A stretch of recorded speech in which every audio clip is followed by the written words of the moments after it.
主持陳燕萍。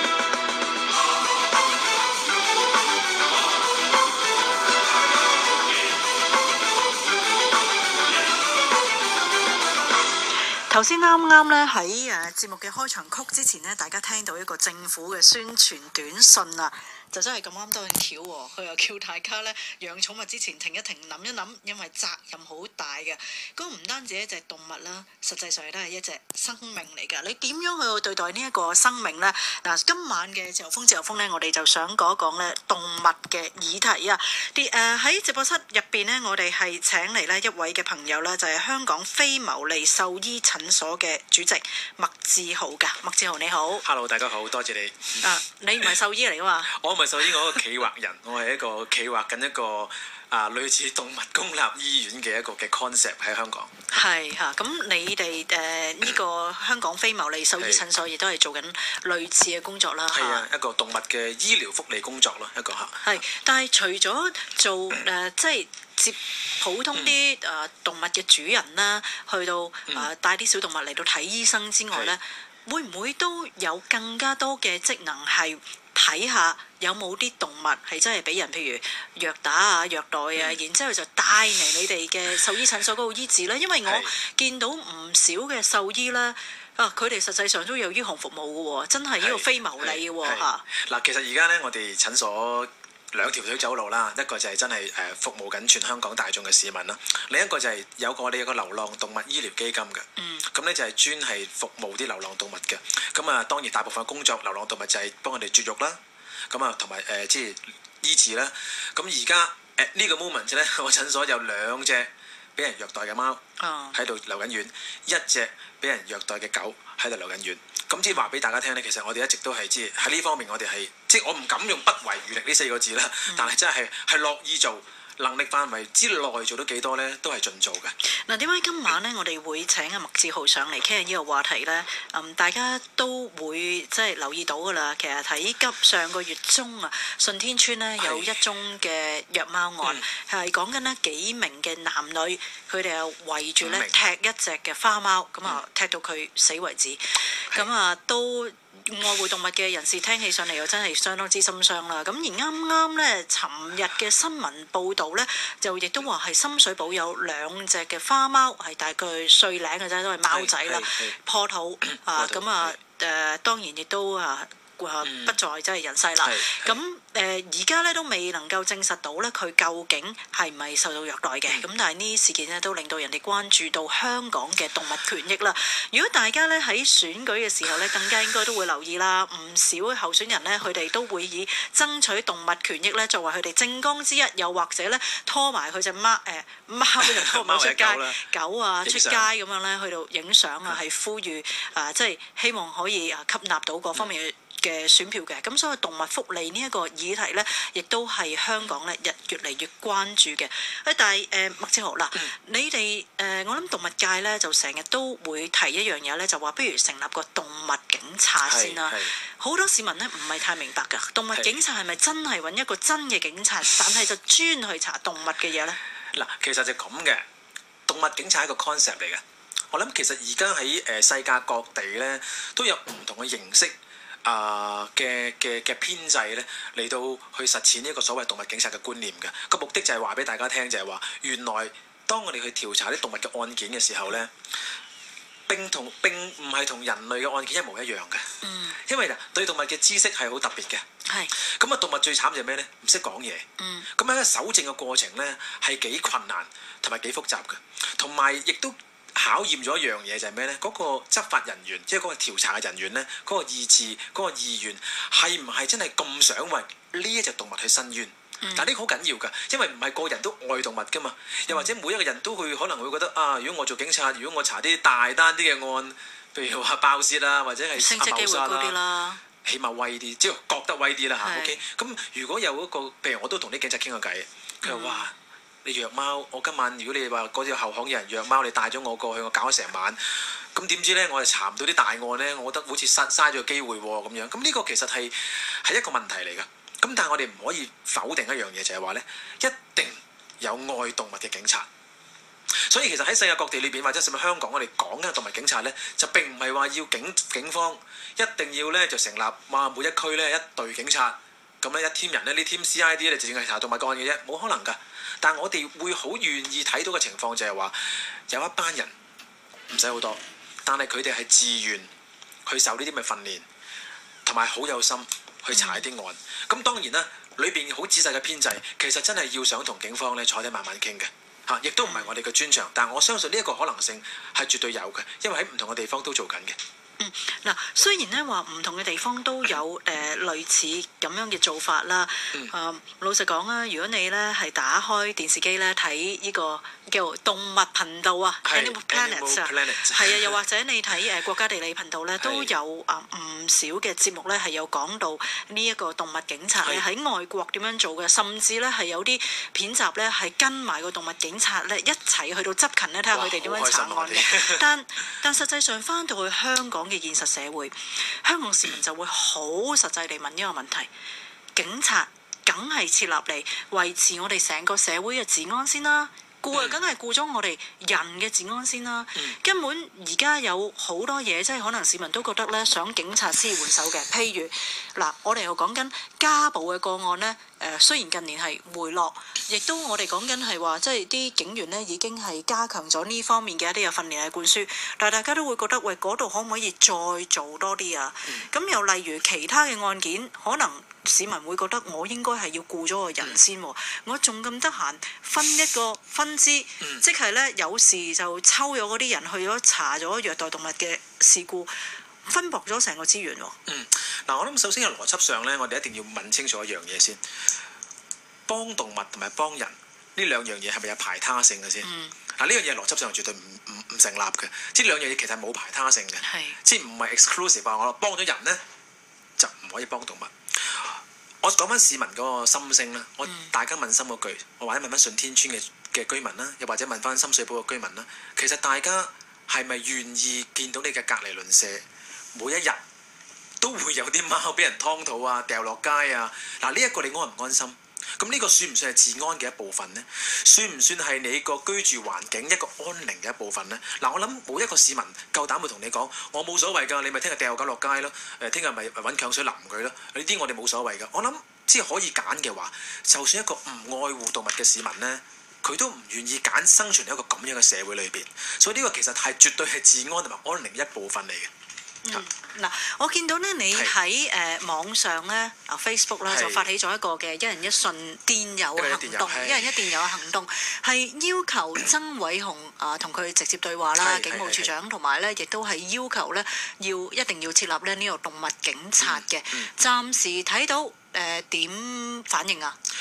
我哋琴日大概係6點鐘掟出嚟嘅呢個 event， 咁咧而家如果我頭先臨出嚟之前咧，就1000幾十個嘅電郵已經 send 咗出去㗎啦。咁我嘅目標就話5000個。咁而呢一個都唔係我發起啫，但其實聯署嘅人嚟睇翻呢個聯署人真係都幾陣容強大㗎。嗰個跨黨派頭先你提到話，唔少立法會議員好多我其實冇諗到咁多，同埋有啲人仲嚟緊㗎。自由黨嘅朋友都趕緊過嚟話可能會參與聯署。今次係跨黨派。嗱，我有民主黨啦，我有公民黨嘅朋友啦，幾個公民黨嘅朋友啦，民建聯都有啦，民建聯嘅朋友啦，同埋有呢個嘅人民力量嘅朋友啦。咁好多嘅區議員啦，同埋我哋大概10個嘅動物團體啦，咁呢個其實我自己幾興奮嘅，幾興奮嘅。嗱，呢個嘅電郵咧就真係最主要就係希望咧係政府真係設立呢個動物警察啦。不過咧，其實警方咧而家亦都有一個叫做動物守護計劃嘅，咁佢哋都有專人咧去到處理一啲教育啊、情報搜集啊、宣傳啊同埋調查嘅工作，做緊嘢㗎咯喎。唔係專人，嗱，留心下佢哋。我真係唔係好想鬧政府嘅，佢只不過將一啲現存嘅一啲嘅編制、現存嘅嘢，就將佢歸納埋一齊，就話一個為之嘅跨部門。點樣跨部門呢？就係警方啦、愛護動物協會啦、漁護署啦。咁但其實喺過去咁多年裏邊，呢3個部門都係做緊嘢㗎，只不過以前溝通得唔係咁好咁解啦。咁而家呢，就話成立一個動物守護計劃呢，就令到呢3個部門呢溝通得好啲。嚟到應付呢啲案件，但係以我哋嘅經驗，我哋前線嘅經驗呢，我哋咁耐以嚟呢，過1年啦，唔好講多啦，係未見到個成效咯。佢哋嘅溝通依然係十分之糟糕嘅。係啊，舉個例子，試過有一次我哋有隻貓俾人虐待嚟到我診所，整整一個下午。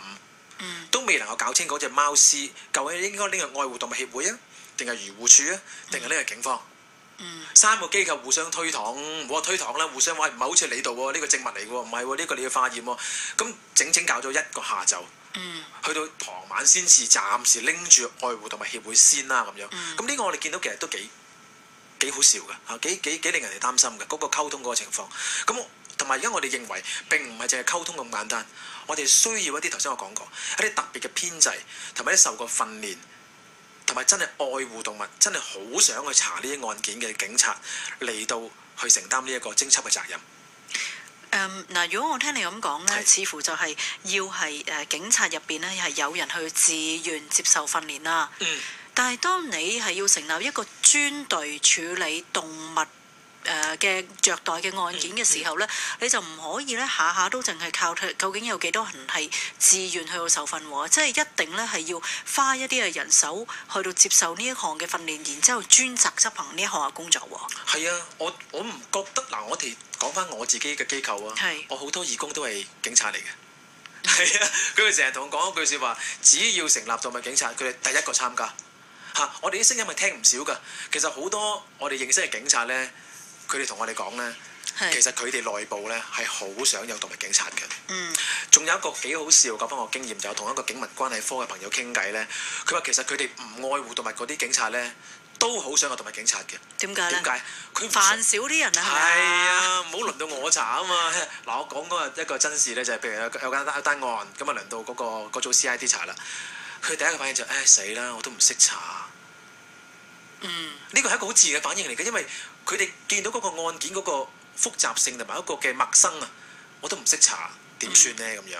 咁我唔講邊一個區邊一隊啦。咁但係呢個係真事嚟嘅。咁所以其實我講緊就係話，其實無論係愛動物唔愛動物，其實可能有同一個訴求。嗱，我哋電話號碼咧就係1872311啦。心機旁邊嘅聽眾朋友，你都可以打電話嚟咧，係發表意見同埋睇法嘅。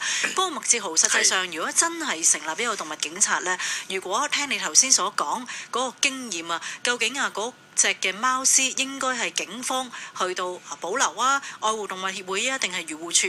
咁咧就涉及到咧唔係淨係動物警察咁簡單啦，而要其他部門。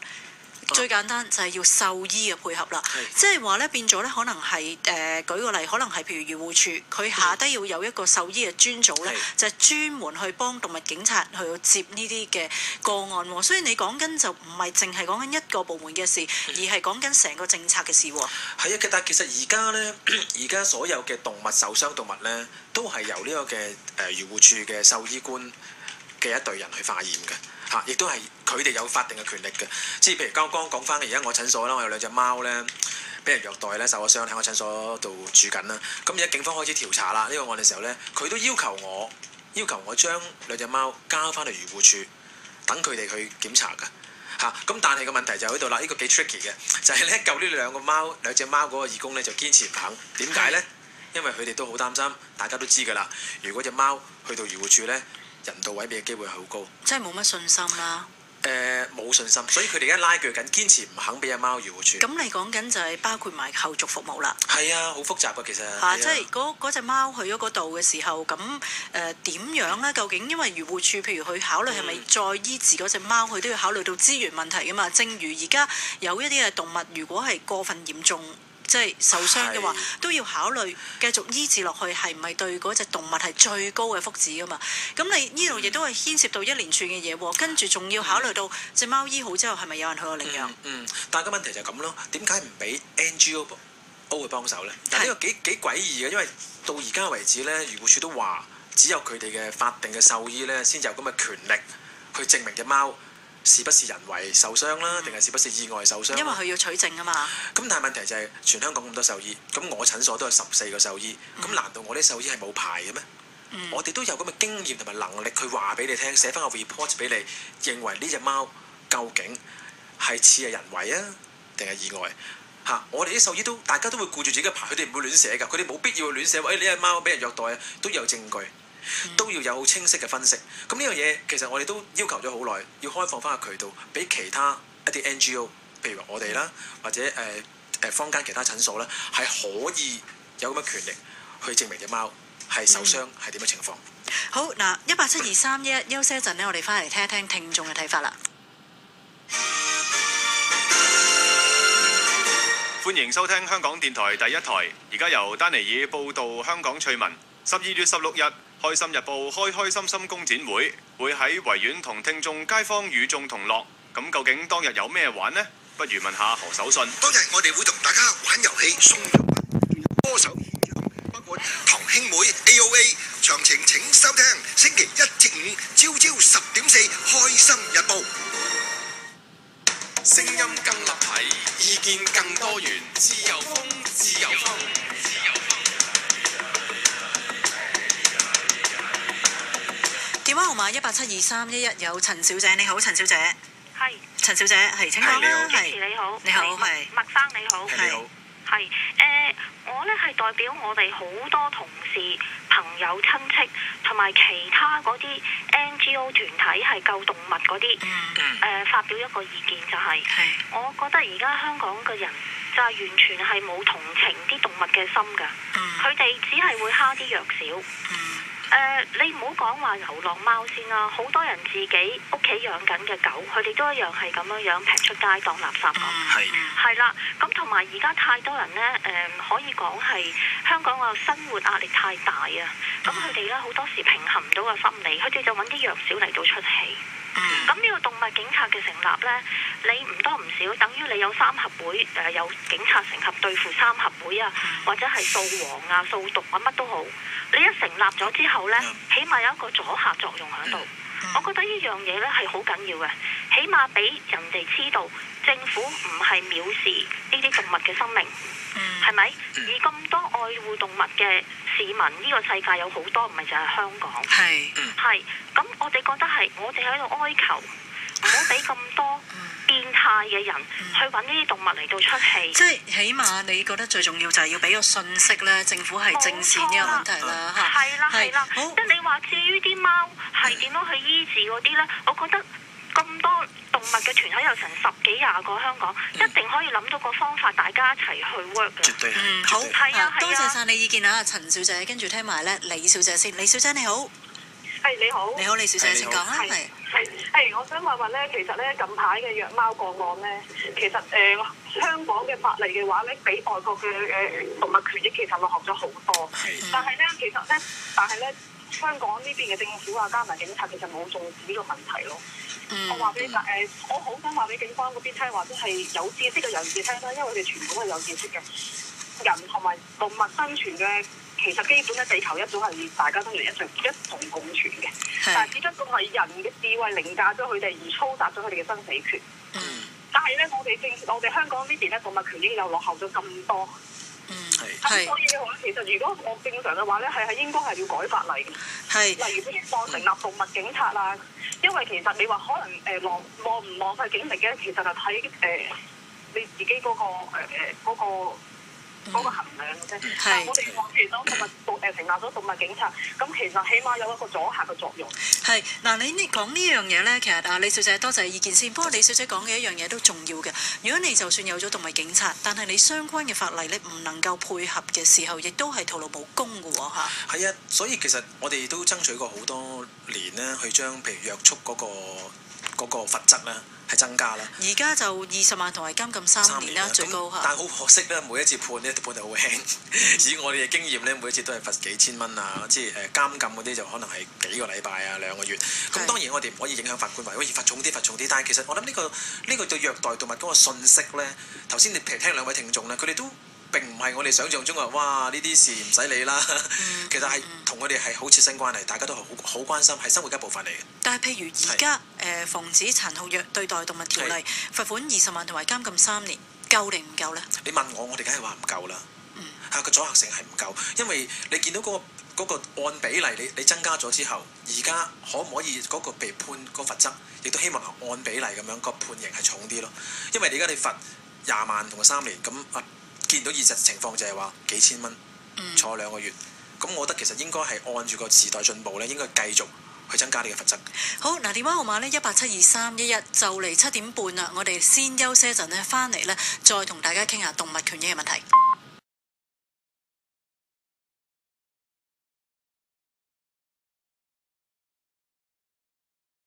今日直播室呢，仲有一位嘉賓就係香港非牟利獸醫診所嘅主席麥志豪㗎。嗱，頭先我哋又講咗呢係關於動物警察呢個問題啦，不如我哋又再講講呢另一個都同動物議題有關嘅，亦都啱啱呢個諮詢期係完結嘅，就係關於寵物買賣嘅措施啦，亦都包括埋繁殖嘅。嗱，而家政府建議嗰個措施呢係啲乜嘢呢？就簡單嚟講，其實呢係將非法售賣動物佢嘅最高嘅罰款呢係調高到呢係去到係10萬元嘅嚇，由2000去到10萬。咁另外呢，就係如果違反動物售賣商牌照嘅罰款呢，亦都係由1000提高到5萬嘅。另外呢，就係賦權俾漁農處漁護處處長啦，就可以撤銷呢涉及殘酷對待及虐待動物罪行嘅持牌人嘅動物售賣商嘅牌照，即係話呢，如果嗰個係賣動物嘅人啦，係竟然係殘酷對待動物嘅話呢，就可以撤銷佢嘅牌照啦。譬如冇足夠空間俾嗰啲動物去活動啦，或者冇足夠嘅水啊咁樣啦嚇，呢啲都可以係構成虐待動物啦。咁另外第四呢，就係話私人寵物嘅飼養者，如果佢係要出售狗隻嘅時候呢，就一定要領取牌照或者許可證。呢個主要係針對呢有一啲人呢，佢係自家繁殖嘅，即係唔係繁殖場，但係就即係唔係一啲叫外國入口啲動物嚟，係啦，但係就私人呢，譬如大家如果睇寵物雜誌呢，見到有好多元朗啊、錦田呢，係有唔少依類咁樣嘅繁殖場呢，就繁殖咗呢，就出去賣㗎啦。咁譬如就佢有分啦，譬如如果你係只係一次去到出售嘅動物嘅時候呢，咁啊每次就限買一隻，2年之內呢，就最多係申請2次嘅。另外一啲呢，如果你按你養有動物未絕育嘅母狗嘅數目，然之後咧就決定咧究竟咧係俾一個乜嘢嘅牌照你嘅，睇嚟都好似好複雜，但係簡單嚟講就係想規管咧私人繁殖商嘅。嗱麥志豪，你今日亦都同食衞局嘅局長高永文見過面，傾過呢樣嘢係咪啊？係啊。點情況？情況係咁嘅，咁我都要讚一讚高永文局長喎，因為佢係感覺上咧，起碼唔會俾我覺得係冇得傾嘅。咁佢好多樣都好開放，真係好開放，我哋講咩都得，又會同我哋大家一齊去討論啊，咁樣一個好愉快嘅討論經驗嚟嘅。咁佢亦都冇話過某啲嘢一定唔可以改，或者某啲嘢一定一意孤行，冇咁樣。咁持一個好開放嘅態度，呢樣嘢我好欣賞嘅。但係你自己對於政府而家嘅提議呢個睇法係點呢？實際上即係而家係變相係容許咗大家合法地做私人嘅繁殖場，去到出售狗隻嘅。係啊，你呢個即刻講出咗我哋個最大嘅憂慮。其實頭先你開始講嘅時候呢，開始個 part 呢，罰則啊，撤銷佢嘅牌照，全部我哋贊成㗎。係十分之好嘅，成個規管嘅原意、修例嘅原意呢，我哋好滿意嘅，因為佢係想規管、限制，甚至係希望杜絕一啲不法嘅唔好嘅私人繁殖者。但係問題就係發牌啦，我哋好擔心點解要發牌俾一啲我哋所謂嘅 hobby breeders，一啲嘅興趣繁殖者、嗜好繁殖者，佢哋根本就冇繁殖嘅知識，冇血統嘅知識，亦都冇醫療嘅知識。喺我診所裏邊呢，我可以講俾大家聽呢，我每日呢都會接到好多呢啲私人繁殖出嚟嘅病貓病狗，能夠過到半歲即係6個月呢，已經好幸運。好多仲我應該咁樣講，有啲更加唔幸運，因為佢長大咗，一生都受住病魔嘅折磨，例如骨骼嘅問題啊，例如一啲嘅神經嘅問題啊，呢啲全部都係私人繁殖呢一班唔識，根本冇呢個專業知識之下，為咗揾錢。嗱，坦白講啊，貓狗 BB 嘅時候呢，隻隻都得意㗎啦，隻隻你都話，哎呀好得意啊，買俾我，買俾你啊咁樣，呢啲係根本係同狗仔都好得意㗎，大隻咗大家又覺得佢唔可愛啫嘛。絕對係啊，所以其實當你一過咗嗰個，咦，譬如話買翻嚟2個月3個月病咗啊，好多話，你嚟換啦，係啊，有啲啊，咁唔好要啦，遺棄咗佢啦，即係呢啲嘅情況喺香港呢，已經係將寵物呢樣嘢呢，成為一個好商品化嘅一樣嘢嚇，咁加埋如果今次真係發牌啦，大件事啦，點解啊？以後佢哋合法去買賣啦，同埋呢班寵物呢，已經係正式咁樣成為咗商品。但係你禁絕咗佢嘅時候呢，即係意味以後如果啲市民要去到真係想買一隻動物翻嚟啦，本身當然啦，了解到呢一啲嘅關注動物嘅人士呢，根本就唔認為應該係用一個最好啦買動物呢個方法呢去到即係飼養一隻動物嘅。咁但係如果你係完全禁止咗私人繁殖嘅話呢，即係話意味所有動物呢都要由外國去進口喎。嗱，所以其實今日我哋一開宗明義同阿高永文局長講呢，大家都有個咁嘅好現實嘅考量㗎，就係知道根本上喺我哋可見嘅未來呢，香港係唔可能出現一個完全一刀切冇繁殖再銷售呢個情況嘅，大家明白㗎。我亦都唔係一啲好 stubborn 咧，我哋譬如做動物權益嘅咧，並唔係話我唔得啊，我要你零買賣，寵物店都唔准賣，總之買賣就犯法。我哋未去到咁嘅位，雖然心裏邊係想，但係我知道係現實唔可能嘅。所以大家而家講緊係咩咧？係講緊有冇辦法令到一啲唔合規格嘅，令到一啲根本係 hobby breeders 冇知識嘅，係趕走咗一班。我哋所謂壞分子啦 ，sorry 啦，我標籤你壞分子啦嚇，對唔住，你都係壞分子嚟㗎啦，因為過去你害咗咁多動物，我都唔介意去鬧你哋㗎啦，因為我見過好多繁殖場裏面嘅慘況咧，我諗就算我喺大氣電波裏面講咧，你哋係唔會明白㗎。係，譬如有一啲嘅母狗，我都曾經見過，就應該係生咗好多隻之後咧，已經係骨瘦如柴。佢生好多隻都唔係好緊要，而係佢哋喺終生成生人裏邊咧，係活喺一個地獄裏邊嚟到生育，乜都冇得做，韞喺個籠裏邊。我救過啲狗咧，佢出嚟咧係完全唔識行路嘅，係會兔仔跳嘅。我甚至救嗰隻松鼠咧，佢嘅前手係斷咗嘅，但係繼續生緊。因為佢斷手斷腳，佢點樣病係冇關係嘅，只要你識得交，唔影響嘅。你肯交配，唔肯交配食興奮劑咯，逼你交配咯，交配完之後咪生咯。呢啲咁樣嘅地獄嘅情況，就係頭先我標籤嗰班壞分子啦。咁呢啲壞分子嘅時候，如果佢繼續有機會去申請牌照嘅時候，你覺得對啲動物公唔公道呢？但係你完全禁絕咗佢呢，亦都會令到寵物店即係始終都必須要承認香港係存有唔少嘅寵物店，咁佢哋亦都以呢個為生㗎。咁你某程度上係令到佢整個嘅經營成本呢係全部上漲喎，因為當你全部動物都要由外地去進口嘅時候，係應該上漲嘅。我講一個事實俾大家聽啦，我20幾年前開始養貓。嗰陣時我都會買貓嘅，我後生嘅時候 ，OK， 我買第一隻貓 Chinchilla 5800蚊。大家聽眾聽一聽，或者去寵物店問一問，而家隻 Chinchilla 咧講緊都可能係3-4千蚊。點解有一樣嘢香港冇通脹嘅？完全冇通脹喎，點解啊？因為以前我哋買嗰啲純種貓狗咧係完全係入口㗎，但係而家全部係私人繁殖啦，甚至係走私狗、走私貓。咁呢樣嘢係唔健康嘅，我哋唔需要為佢哋擔心嘅。如果寵物嘅成本真係上漲，寵物真係買得好貴，2萬蚊一隻、3萬蚊一隻，係好事嚟㗎。起碼令到你點啊？停一停，諗一諗，同埋唔好衝動。不如我買隻送俾你啦 ，Honey， 係咪？你仲平過個 iPhone 啊！而家係。不過亦都有一啲嘅議員呢，亦都認為呢個起碼都係一個開始先啦。如果你一開始就已經係完全係攣晒所有私人繁殖嘅時候，你又要諗下係咪真係實際行到啊？呢條條例嗱，呢個開始係我明白係開始，但係有一樣嘢好小心，叫做恨錯難返。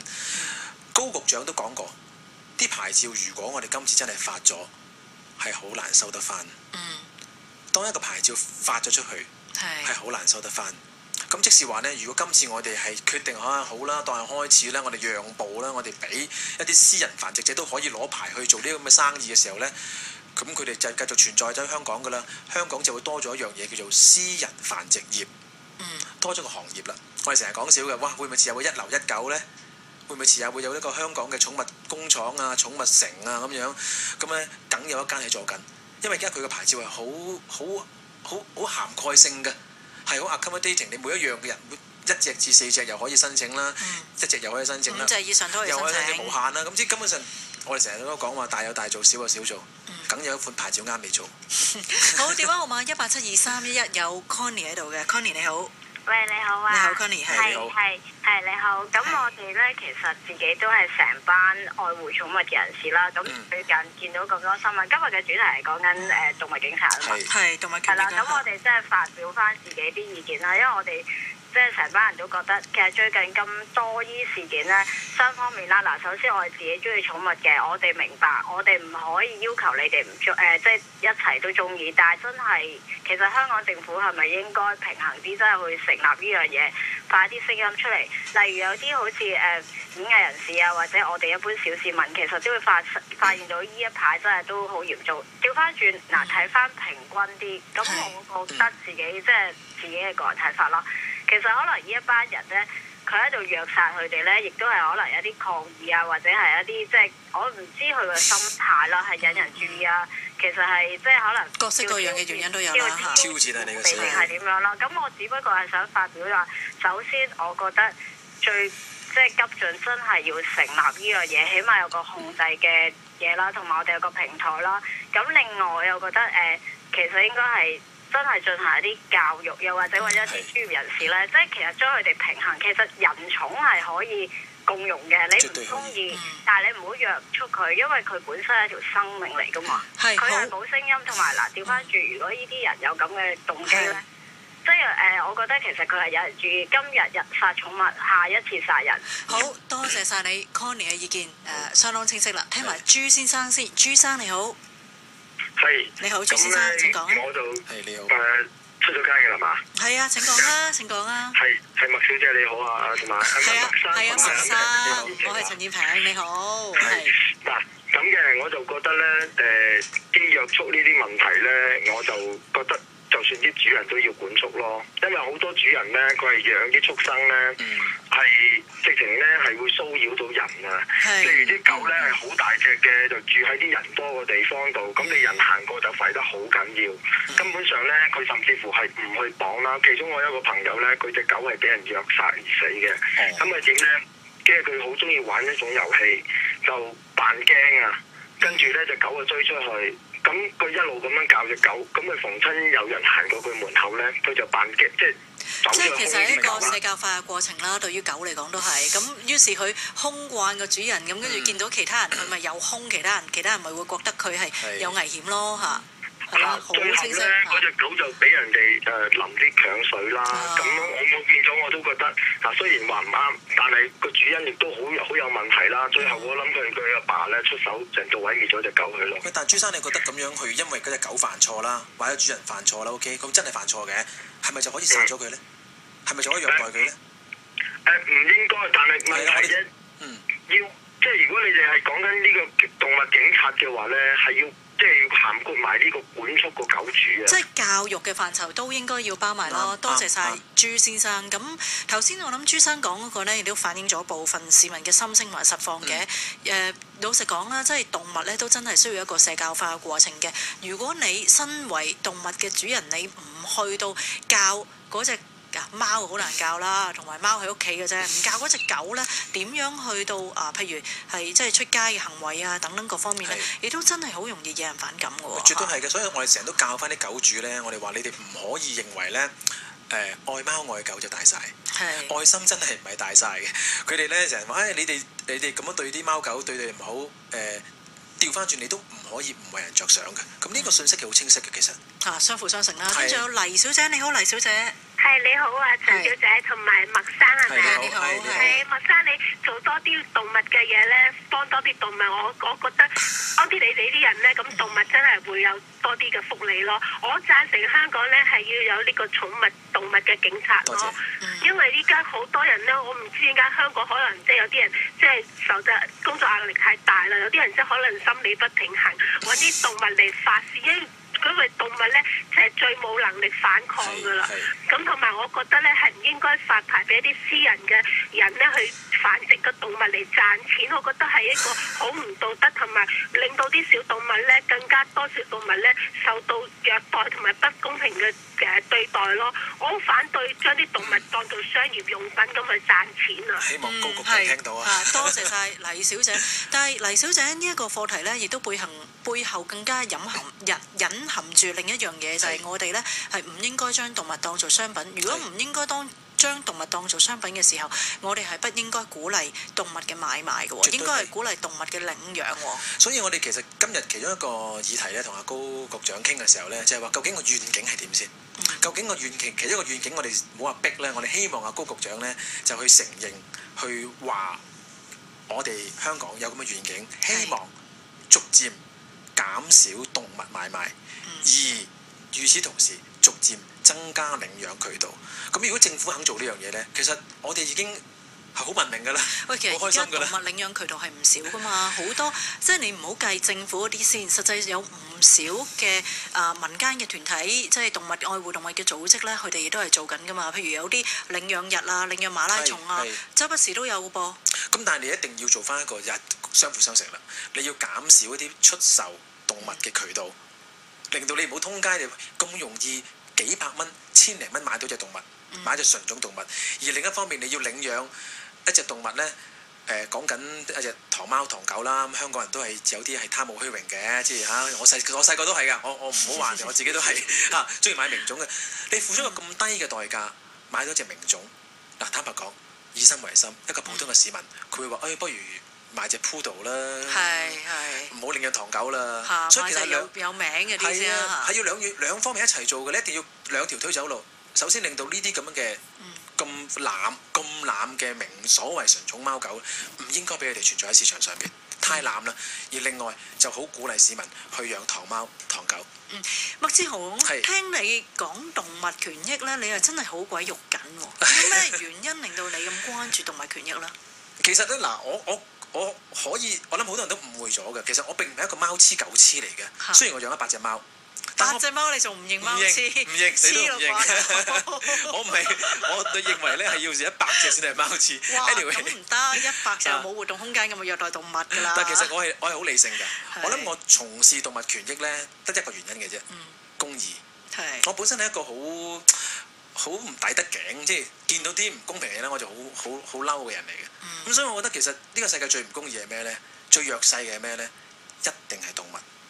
因為動物係永遠俾人蝦完之後點啊？冇得出聲，冇得出聲仲不得止喎，仲冇人幫佢出聲，冇人幫佢出聲，社會裏邊啲人就即係忽略咗佢哋。咁呢個係動物係弱勢社群裏邊咧，係最弱勢嗰班。咁我覺得我成立非牟利獸醫診所，其實都係講緊一個字，就係公義。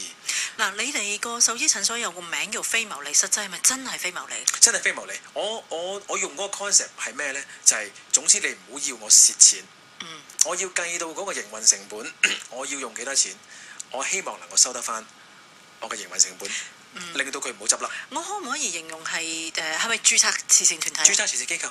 6年咯，註冊咗6-7年。但係你個營運方法可唔可以話係類似少少社企咁樣咧？好好啊！呢個形容詞，其實我成日當自己係社企多啲嘅，係一個社企嚟嘅嚇。我絕對我哋做好多福利工作，但我成日同我啲支持者講：你哋唔捐錢咧，我就冇得做福利工作㗎啦。因為我診所係冇錢賺嘅。你想我做多福利工作咩？譬如我而家做嘅流浪狗咧，我做得流浪狗、流浪貓嘅絕育啊、醫療咧，全部都係有心人捐錢翻嚟嘅。我係同埋有一樣嘢我要聲明嘅就係，我係絕對唔會接受任何政府或者相關機構嘅資助。點解咧？我唔想俾佢影響咗我嘅政策。我唔想傾斜。我亦都好擔心有一日如果我死咗之後，我嘅接班人會傾斜。係咪擔心呢？如果一方面即係因為你自己，你都唔係淨係做動物嘅治療啊嘛，亦都頭先又講好多關於爭取動物權益嘅嘢。係咪擔心如果係收咗政府嘅錢嘅時候，到時再同政府就某啲嘅政策，譬如舉個例，即係處理流浪狗或者流浪貓嘅政策嘅時候，就冇咁大聲呢？絕對冇咁大聲，都唔敢講添啦。而家我好理直氣壯㗎。我每次同漁護署同政府官員開會呢，我從來都唔閃縮㗎。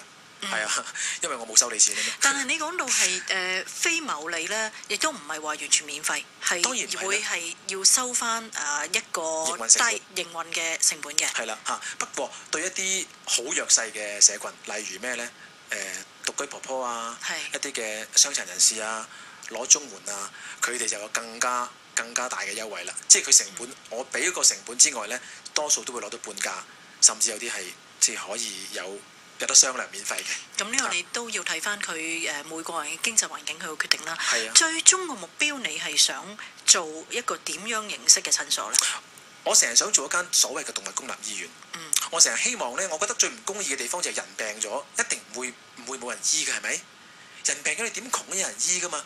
但係動物病咗竟然可以因為冇錢醫，而要去人道毀滅嘅，呢樣嘢係唔公平㗎。我見過好多婆婆咧，我哋深水埗區嘅，因為係好多獨居嘅婆婆啊，好多老人家咧，佢哋真係得一個盤嘅啫。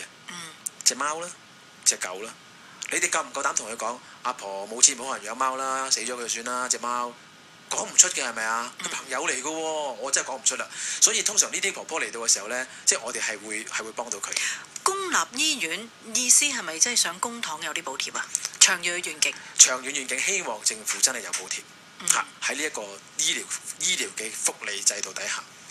咁啊，可能首要咧就係香港要製造多啲獸醫先。如果獸醫都唔足夠，市場唔夠供應，咁嗰個收費咧亦都比較難係有進一步嘅下調。呢個有長嘅話題。呢個又係另一個問題啊！不如我哋聽埋咧唐生電話先。唐生你好。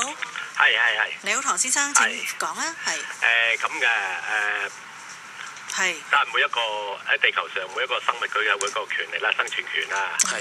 但係咧，我首先問咧而家政府咧就預備整一個咩動物嗰度警察？唔係政府想整，係即係啲動物保護動物組織想做。好想整。其實咧嗱，我講俾你聽，你哋餵貓係違反個自然嘅，應該係咪？你講餵流浪貓係咪？係咪餵流浪貓？點解咧？因為點解咧？佢貓咧，如果其實咧，佢貓點解會俾你虐待到咧？因為佢究竟佢唔知你係餵佢啊，還是係？